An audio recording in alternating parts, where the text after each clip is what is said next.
Hey friends, Rachel here to let you know that I just had an amazing conversation with my guest today, and I can't wait for you to hear this interview. But before we dive in, I wanted to let you know that we had some sound challenges with construction going on in the building where Nina is renting an apartment in Tel Aviv. So during our conversation, you may hear some banging or hammering or metal sounds.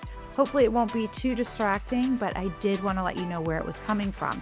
It's a really valuable conversation. Nina shares so many amazing nuggets that I know you're going to find useful, and I can't wait to hear what your thoughts are. So let's get to it.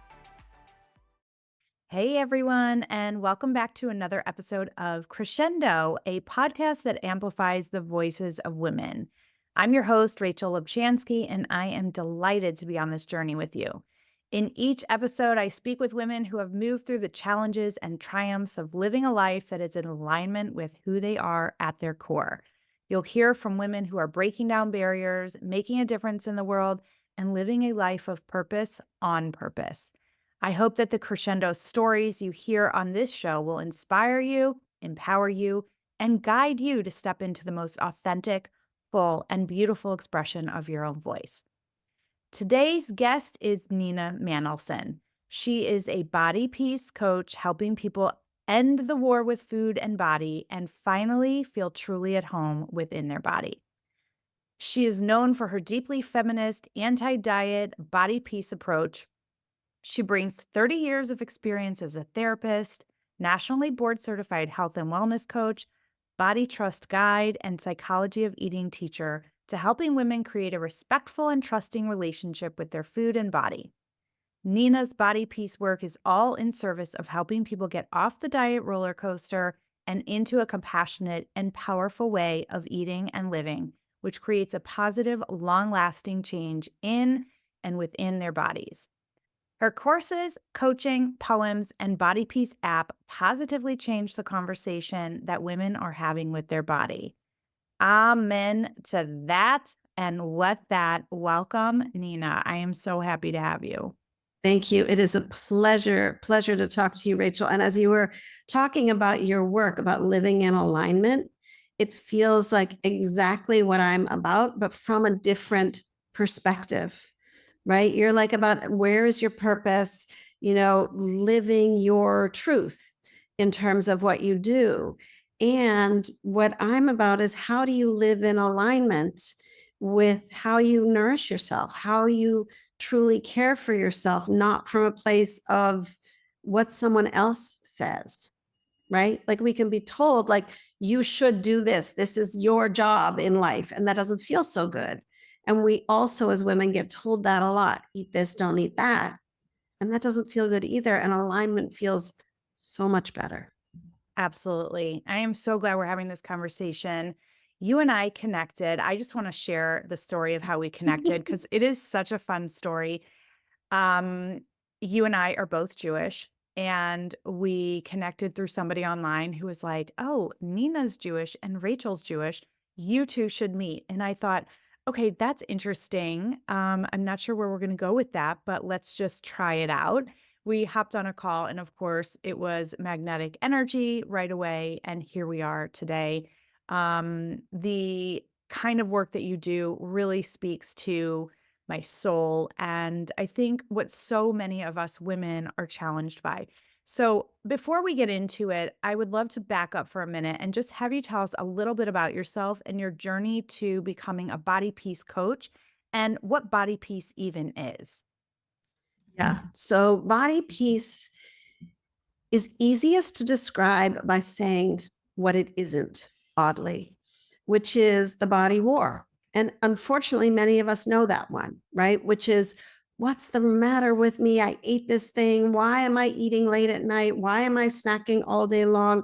Why can't I stay on the diet that I just committed to? Why every, beginning of the week am I thinking, what's my diet of the week? That's the war, right? That's the struggle. That's the angst that we have when we feel like our body isn't okay, it isn't right. And body peace, conversely, is this feeling of, I feel at home. in my body. I feel good in my own skin. I feel aligned with the choices that I make to nourish myself. I feel like I'm able to listen to my body and go, am I hungry? Am I not hungry? What am I hungry for? What am I in the mood for? What would support me? What would truly support me to feel good in my own skin? So I grew up in Montreal, and there's a phrase that I always heard, je me sens bien dans ma peau. It means I feel good in my skin. And heard it growing up, and I was like, yeah, I have no idea what the heck that means. Like, because I just didn't feel that way. I was always in compare and despair. I was always in, oh, she's thinner. Oh, she's taller. Oh, she's blonder. Oh, she's whatever. Like I was the queen of comparison. And so that feeling of feeling good in my own skin felt elusive. And my life's work, my purpose, my sense of being in alignment in the world became helping other women feel truly at home in their own skin, feel truly like it's an okay place to be. It's a good place to be. Yeah, absolutely. It's very much an internal process, right? I mean, I know this through my own journey with food and body and so forth. Um, how I'm trying to think of exactly how I want to word this, but how does somebody know when they've achieved body peace? Like, what does that look like? What does that feel like? It's a great question because I actually don't believe that it's a destination. It's not like, yay, you have arrived at the end of the marathon and here's your medal and you get to wear it. The medal of body peace forever. Body peace is a practice, right? And what I often compare it to is a relationship. We know from being in relationship with a partner, with a kid, with a dog, right? We know that relationships are something that we work on, that we don't just step into the relationship and great, okay, here's the way it goes. This is how it's going to go always. And you're always going to get along. And ta-da, that's it. That's the way we run this relationship. It's not so easy. Relationships require a lot of communication. They require a lot of curiosity. And that comes from a lot of deep listening. But it was one of my favorite sort of comparisons is if you're in a relationship and someone, suppose you're trying to get intimate with somebody, right? You're in bed with them and you're trying to learn how does somebody feel, right? What makes you feel good? What's pleasurable to the other person? And just say somebody got in the middle of the bed with you in between and started saying, okay, now you do this. Now you do this. You'd be like, get the heck out of my bed. I am trying to create a relationship based on communication, based on curiosity, based on listening, based on respect, based on honoring and having somebody hop into bed with me, telling me how it should be and what the right thing to do doesn't feel good. It doesn't make me want to do this. And that's Yeah. exactly what our culture does around our relationship for women around food and around our body. Our culture is constantly saying, oh, don't eat this, do it this way, don't do it this way. Oh, you ate that? Oh, you're bad. Oh, your body's this shape? Oh, that's not really ideal. And so we need to tell our diet culture to get out of bed, get out of the bed, get out of our relationship, our sacred, important relationship with our own body. Mm. Does this come naturally for anybody, or is this a practice that everybody needs to cultivate and work on? Love that question. As children, we have this practice, right? As babies, you nurse and you stop eating. But then the world comes along and a lot of, and it's not just the world of dieting, which is you shouldn't eat. It's also the reality of poverty. It's the reality of food scarcity. It's a reality of wartime. It's a reality of intergenerational trauma, right? If your parents, your grandparents were in the Holocaust or the Irish famine or had some kind of food scarcity, you have this intergenerational trauma, which is, uh oh, am I safe? Will I get food? So we're born this way, with an ability to listen, but often that relationship, that sacred relationship we're talking about, gets ruptured. Now, the reality is all relationships get ruptured, even the best, right? You've got this lovely little toddler, and then they run across the street and you grab them and you're like, do not run into the street. And they're like, I did something wrong. So that's a very loving relationship, but there's a little rupture in there that happened because you were fiercely protecting. And then repair happens. In a good relationship, repair happens, right? You say, you know what, honey, I'm sorry I raised my voice, but this is really important that you don't run into traffic, right? So there's rupture in every relationship, and good relationships have repair, right? The problem is when we come back to this relationship with food and body, we get rupture on a gazillion different levels, right? Whether for me, my mom took me to Weight Watchers at 9 years old. That's a rupture, right? Your body is not okay as it is. Let's go do something about it. But there's no repair because what we're told is that the rupture is actually the way it's supposed to be. You're always supposed to be in the body war. You're always supposed to be in the body struggle. So, what we do in body peace and in practicing body peace is we create ways of repairing the relationship. We create ways that we practice being in a restorative relationship, an honoring and nourishing relationship with our body. Okay, is this primarily a mindset shift within women's brains, or does this also entail very practical steps that you would be able to, like, list off a couple of them right here? So, first of all, Rachel, I love your questions. I love the way your mind works. Okay, so I love that idea. Is this just mindset? Because people say, oh, so it's a mindset shift. Yes, but not only. Like you're saying, it has to have more. Because, and this is how I came to the work.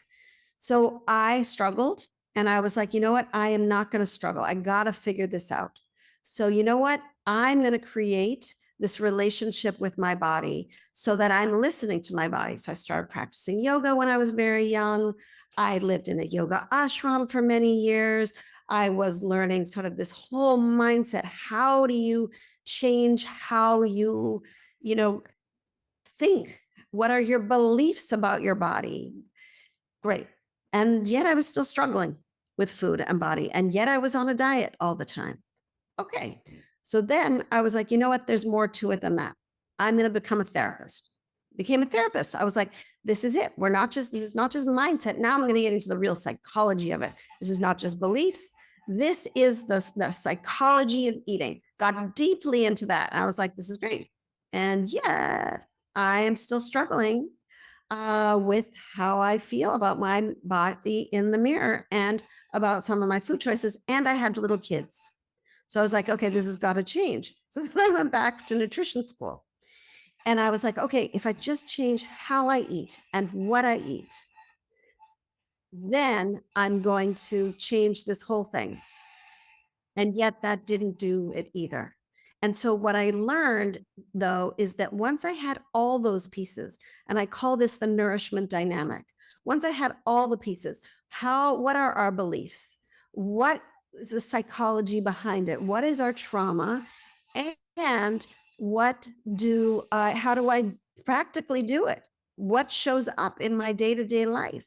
We have to work with all the sets of factors that impact how we feel about our body, what we do with our food every day, and what our beliefs are around it. We have to approach the whole nourishment dynamic. Yeah, I really like this framework that you're describing because it takes the process is so much bigger than food, let's say. Now, I'm going to share something very personal. I was hospitalized with eating disorders when I was a teenager. And back then, there were not specialized programs for supporting teens with eating disorders.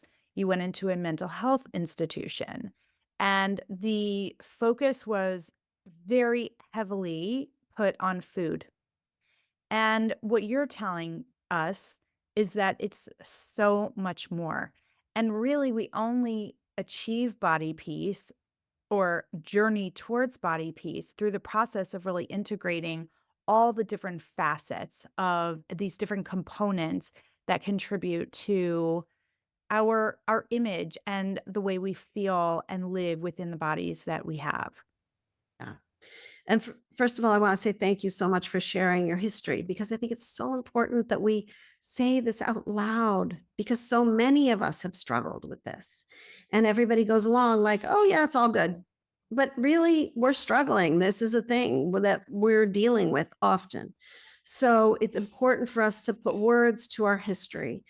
And when we do that, we normalize talking about the challenges that women deal with in terms of our relationship with food and body. So then, Rachel, you also said, so how do you, right? Like, okay, so if it's not just mindset, what are some of the actual things that how do we practice this? If it's a practice of body peace. So, one thing that I'd love to invite you into, if you're willing, is to do a practice with me. This is a very simple practice. And it's a practice that, yeah, I often start with. So, if you're willing, you willing to? Awesome. Let's Okay. do it. Okay. So is just close your eyes, and those of you who are listening, do it too. I really invite it's powerful and unique for each person. Close your eyes and put your hand on your heart. And with your hand on your heart, just feel your own warmth or your own coolness, however you feel. And then Rachel, just like you did, put your other hand on top of this first hand. So you've got two, you feel that pressure on your heart. Right? What you're creating is a connection. And then what I'd like you to do, you can say this out loud, you can say it into yourself quietly, is try hello, body. Hello, body.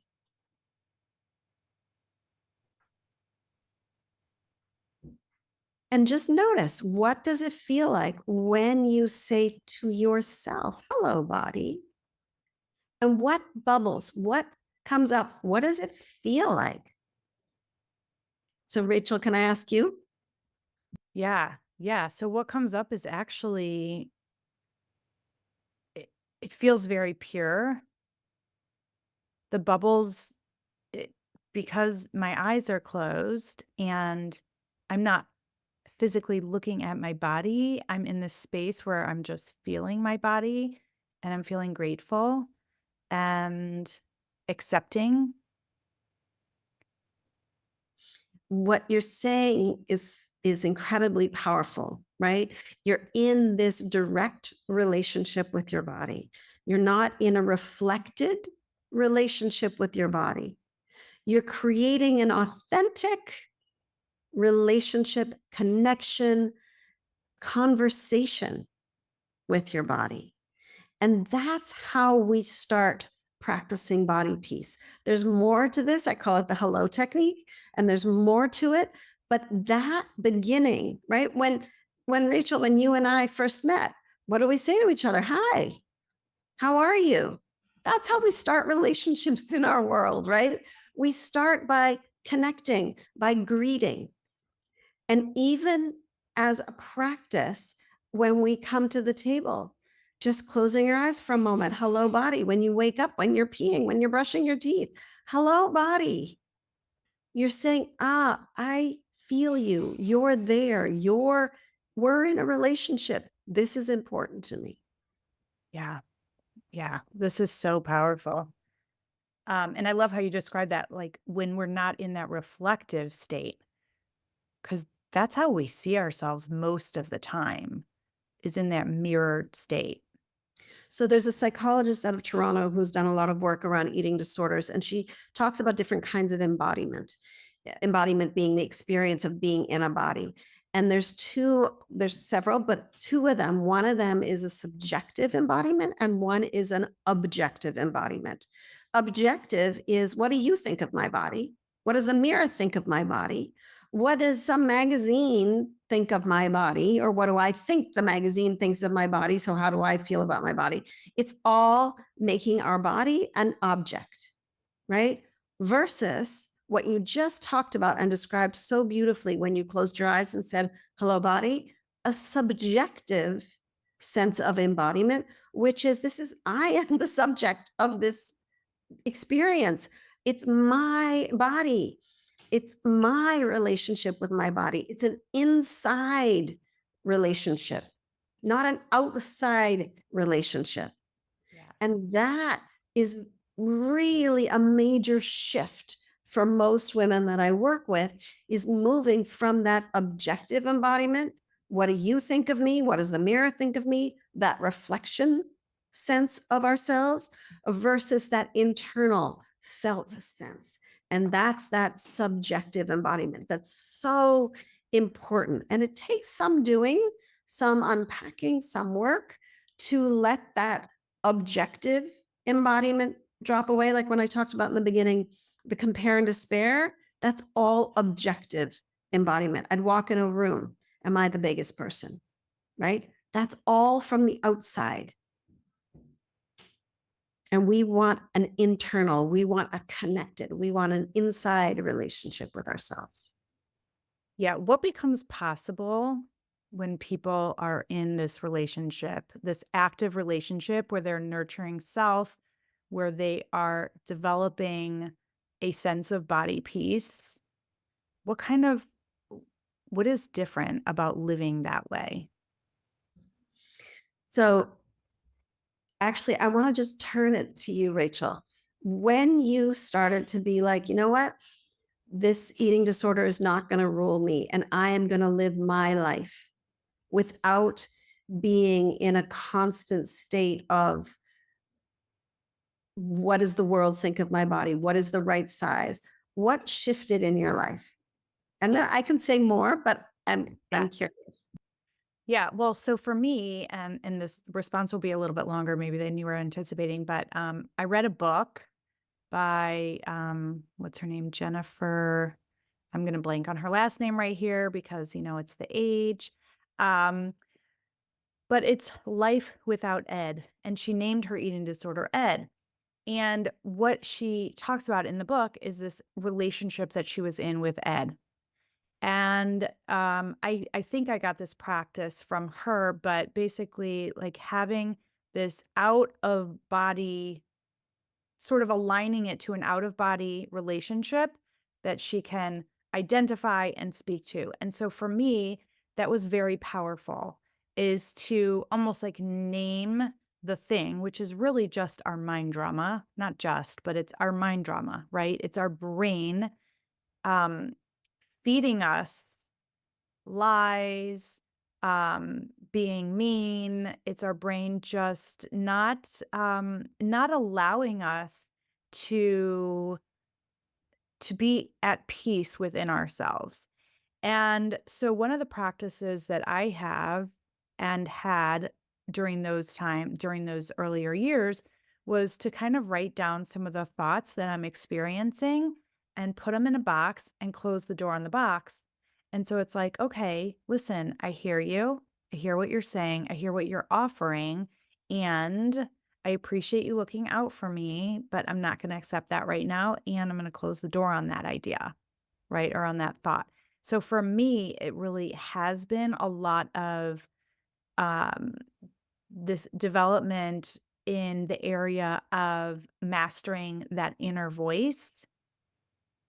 But what I like about what you're saying is taking it throughout the body, which is not a practice that I myself have really engaged in that much. And I think could be really fascinating too for our listeners to hear about, is really moving it from just the head down throughout the entire beautiful body that we've been given. Yeah. And there's a bunch of things that I want to pull out from what you said. One is that sense of identifying those different voices in our mind, right? And I work from internal family systems lens, which really focuses on the different parts of us that show up in a conversation and how do we navigate that. So that's one thing that's so important and so powerful that you were able to do is hear that voice and not let that be the ruling voice. Not let that not be the voice that gets to choose every way you feel, every choice you make. So that's incredibly powerful. And the other thing that you talked about is how do we basically come into a sense of embodiment? That our relationship with our body is not just an in our head experience, it's an embodied, felt sense. And that is really a huge practice of body peace because a lot of our knowing, our deep knowing, right, our gut sense, our instinct, it's in our body. We can think what the right thing is, but do we really feel it? And when we really can feel something, it's a lot easier to navigate, right? And I'll say I was out today having lunch with a friend, and we both got our meals. And I looked at her meal, and I was like, "Oh," there was a part of me like, "Oh, I wish I had gotten that." And then I like there was these little lentils, and I happen to know that those little lentils and my body do not get along very well, right? And I have a saying that I live by, which is love the food that loves you back. And I was like, wow, I really love those little black beluga lentils. I love those. They're so yummy. They're like perfect flavored. I could tell they're beautifully spiced. And I was like, yeah, but they don't love me back. Right. This was not a mind. It wasn't like I shouldn't eat this. This is not going to work for you digestively. My body has had that experience many times so that I could be a sense of like my body going, no, like an embodied sense of boundary for me. It's not that black belugas are good for you or bad for you. They just are not a food that loves me. So, how do we be in our body from this place of knowing and navigating this relationship versus the thinking of good and bad food, thinking that we're being good, we're being bad, thinking that we need to live by these rules. So, practicing body peace is practicing being in our body and having a respectful and honoring relationship. And what happens when we do that is we feel free. That's the word that I hear the most from my clients.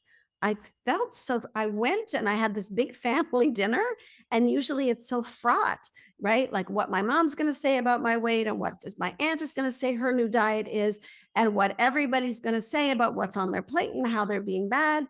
And then I'm going to feel like I'm not supposed to eat what I want to eat. And then later I'm going to eat more because I didn't eat what I wanted to eat while I was at the event. And the whole thing is just a giant mess. And instead, I felt free. I felt like I could be present with people. I could relax. I could eat what I wanted. I could stop when I was full. I could take stuff home and say without shame, can I take, I'm too full for this, but can I take some home with me? And I felt free. That's what I hear the most. The other thing that I hear often is a client of mine said, honestly, when we were unpacking her relationship and how much energy her relationship with her body and food has taken and how much time, she said, wow, with all the time that I've spent with this relationship, the angst of this relationship with food and body, I could have figured out how to feed a small village in Africa.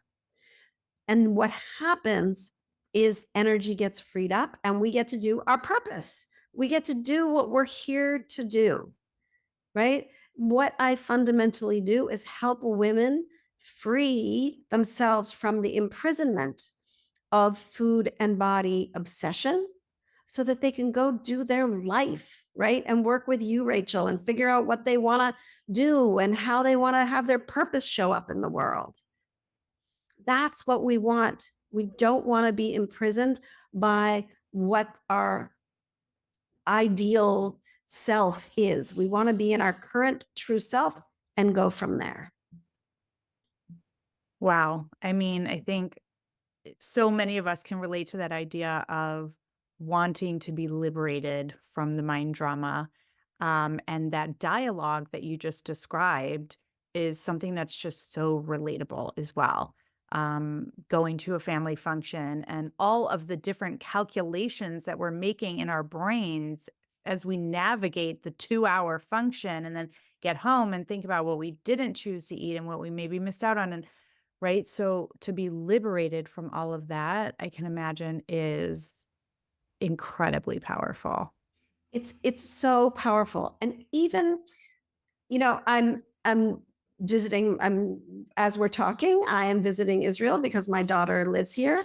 And the other night she was like, I kind of want red velvet cake. And I was like, oh, we can make that happen. And so then, like, I was walking home from somewhere and I went into a bakery. I got some red velvet cake for us. We ate it, but we didn't then the next day go, oh my gosh, I ate cake. Nor did we go, well, I blew it already. So now I'm just going to keep eating. Congratulations, you ate a piece of cake. Moving on. Yeah, why do women do that? I feel like men do not sit around and go, "Oh my No. gosh, I ate that piece of red velvet cake." Yes. Or, "Do you know what I ate yesterday? 3 mini cupcakes." No, men would, like, never do that. Why Yeah. do women do that? What is it that we Yeah. are trying to achieve or prove Yeah. by engaging or initiating that conversation? Yeah. So, one thing I want to say first is I'm just going to say most men, because there are men with Correct. disordered eating and there are men with eating disorders that are struggling with very similar issues. Um, and having said this, that women do actually deal with this more than most men. So, why is a great question. And the reason is because we are trained in many ways to get it right, to be good, to follow the rules, to be smaller is somehow to be better in our culture, right? There's this thing we have which is called thin privilege, which is real. Two people walk in to any given social function, and someone who is smaller is going to be perceived as smarter and more attractive. That is thin privilege. People get hired more when they are in smaller bodies. We have a weight bias in our culture. That is the truth. So that has been ingrained in us. Okay, well, then if thin is better, I better be thin. And well, cupcakes, that's the enemy of thin. So I ate cupcakes. Uh-oh. I'm ruining my chances for success and love and a promotion, right? The cupcakes are no longer just flour and whatever else is in the cupcake. The Sugar. cupcake, sugar, flour, sugar, and all the stuff, right? It's no longer that. It becomes this idea of being successful, which is so hard. And I'll tell you, when I lived in New York when I was 18, and I was in Overeaters Anonymous. It was the beginning of my journey of trying desperately to get out of the prison of food and body. Overeaters Anonymous made it worse, but it was me trying in the beginning. And I had a sponsor. And so one day I called her and I said, oh my gosh, I ate a muffin. And she was like, okay. And I was like, no, no, no, you don't understand. This was from the Waverly Square Bakery. This muffin was the size of my head. It was one of those corn muffins that they slice in half and they put on the butter, and they grill it. I ate the whole thing. And she was like, uh-huh. I was like, no, you're not understanding. I was terrible. I was bad. I ate a muffin, right? Because at that time, also Overeaters Anonymous, I think it still is, was like a major diet. And I was like confessing my sins. So she's like, yep, okay, you ate a muffin. And I was like, you're not getting it. And she was like, Nina, tell me, what's in a muffin? And I was like, I don't know, eggs, flour, sugar, corn. And she was like, uh-huh.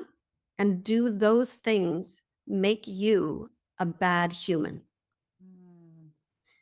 She was like, I was like, whoa. And she was like, you are giving that muffin power to make a morality judgment on your whole personhood. That muffin does not have the power to do that. And I was like, wow. And that was a game changer for me, right? To give food that much power that it made me a bad human. Yeah. Wow. That's an incredible story. This has been a great conversation. I just want to recap for people who are listening because there have been so many incredible nuggets in here and tips for how to get started. If this is something that you feel like you're struggling with, and I would venture to say more than not, most of us probably are struggling on some level with this, right? It doesn't mean that you have an eating disorder. It doesn't even mean that you have disordered eating. But this idea of working towards body peace, I think, is a process that is can be universally activated and practiced. And I actually think that when people tap into the body peace concept as you're describing it, the way in which they will navigate the world, and if we were all doing that, wow, I'm just like having this vision in this moment. The way in which we navigate the world when we have body peace is with greater self-compassion, greater confidence, greater kindness, because we're being kind to ourselves, which is where it all begins. And so I just want to just kind of recap a couple of the steps people can take, but just to have that awareness and notice at the beginning. Notice right now, just take this sort of general assessment of where where you stand in the body peace process. You know, are you having some of these inner dialogues? What happens when you go through this practice that Nina led us through on today's show? What are you experiencing when you close your eyes and have your hands on your heart? How are you feeling that? Like, how is that experience a piece of the embodiment, or I'm not sure exactly how to say it, but, you know, are you embodying the peace part of it, or is it all just, you know, a mind process for you? So many things. Is there anything you wanna add to that, Nina, that we can just recap on? Yeah, I love what you said. When we are practicing this, if all of us were practicing a sense of body peace, we would be moving through the world with more confidence, more compassion, right? For ourselves, for other people. It would make a huge difference around our impact in the world if we felt like we're good. I'm good in this body. I don't have to apologize for my size or the cookie I ate. I just am. And in that we access why we're truly here, and that Mhm. becomes available to us. Yes, so good. Nina, thank you so much for being here. This was such a great conversation. I am just thrilled that you said yes to sharing and that we found ourselves in Right. the same time zone for a I change. know, so fun. Rachel, I want to say a couple of things though that around if people want to start this process, Yes, there I absolutely. have two resources that are free that are a great way to walk in. And one is a journal. It's a free journal, Practicing Body Peace, and it's 20 questions on there that I would ask you if we were sitting in a session. And it's a great way to get started. And the other is a masterclass. So just Rachel, like you said, where are you on this spectrum of body peace? That masterclass really gets into the different kinds of relationships we have with our body and food. And so that you can start to go, oh, this is where I am. So that can be a helpful doorway into this process for people. Fabulous. Okay, and I'll link those two resources and all the ways in which people can connect with you in the show notes. And before we go, I want to ask you one final question, which is something I ask all my guests. What is one tip you have for other women striving to honor their authentic voice? Mm. My favorite question that I ask myself is, what do I need right now? What do I need right now? Not what's my life purpose, not the big thing, but right now. And the more that I practice, what do I need right now? It then I can access it quickly and it starts to widen to what do I really want?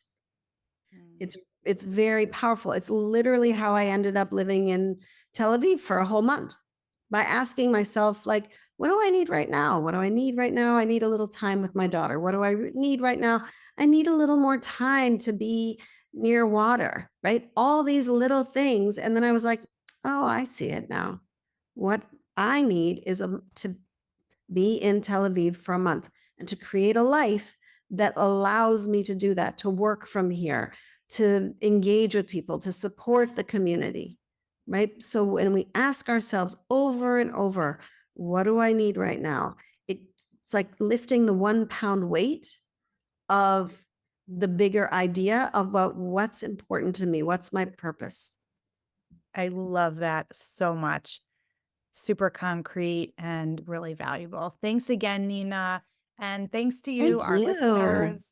If this episode struck a chord or generated an insight you'd like to share, I would love it if you would comment, like, or share this episode. And of course, don't forget to hit the subscribe button so you don't miss anything coming out in the future. Until next time, keep sharing your voice.